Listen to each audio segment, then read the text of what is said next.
பிரைஸ்லாட்.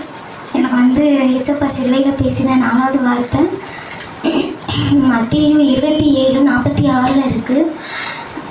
9ஆம் மணி நேரத்தில் இயேசு ஏலி ஏலி லாமா சபக்தாமா என்று சத்தமிட்டு கூப்பிட்டார். இதற்கு என் தேவனே ஏன் என்னை கைவிட்டீர். இது ஏசப்பாவுடைய அங்கலாய்ப்பை பற்றி சொல்லுது. ஃபஸ்ட்டு 3 வார்த்தை ஏசப்பா மற்றவங்களுக்காக பேசியிருப்பார். இந்த ஒரு வார்த்தை மட்டும் தனக்காக பேசியிருக்காரு. என்ன அப்படின்னா, அந்த காலத்தில் ஏசப்பா காலையில் 9 மணிலேருந்து சாயங்காலம் 3 மணி வரைக்கும் சிலுவையில் தூங்குறப்ப இந்த உலகமே அந்தகார ஒரு இருளில் சூழ்ந்து கொண்டிருக்கு.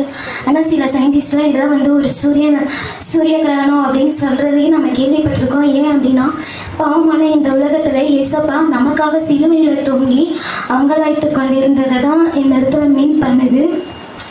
ஒரு இடத்துல எபிரேயரில் ஏசப்பா படுற கஷ்டத்தை பார்த்து கூட தன்னுடைய பிதா தன் கண்களை மூடிக்கொண்டார் அப்படின்னு சொல்லப்பட்டிருக்கு. ஏன் அப்படின்னா, ஏசப்பா நம்முடைய பாவங்களுக்காக சிலுவையில் தொங்கியிருக்காரு. அவர் படுற அந்த நிமிஷம் படுற அந்த வேதனையை கூட அவங்களால தாங்க முடியாமல் அவங்க கண்களை இமைப்பொழுது கண்களை மூடிக்கொண்டேன் அப்படின்னு சொல்லியிருக்காங்க. அதுக்கடுத்து மத்தேயு 26:41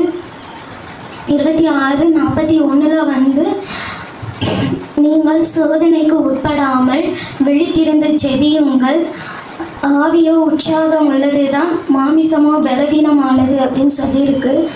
நம்ம என்ன சோதனைக்கு உட்பட்டாலும் விழித்திருந்து ஜெபிக்கணும். இங்கே ஆவிக்கும் மாம்சத்துக்குமான ஒரு போராட்டம் நடக்குது. போராட்டம் நடக்கிறப்போ ஏசப்பா நமக்கு ஆவியானவர் தான். ஆனாலும் பிதாவினுடைய வலது பாரிசத்தில் இருந்தவர் நமக்காக இந்த உலகத்தில் மாம்சமான உருவெடுத்து வந்திருக்காரு.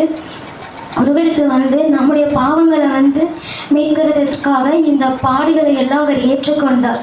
இருந்து என்ன தெரியுது அப்படின்னா, நம்முடைய பாவங்களுக்காக ஏசப்பா மாம்சமான உருவெடுத்து மரித்து மறுபடியும் ஜீவனோடு எழுந்தார். நம்ம ஆவிக்குரிய வாழ்க்கையில் போகணும். தேங்க்யூ.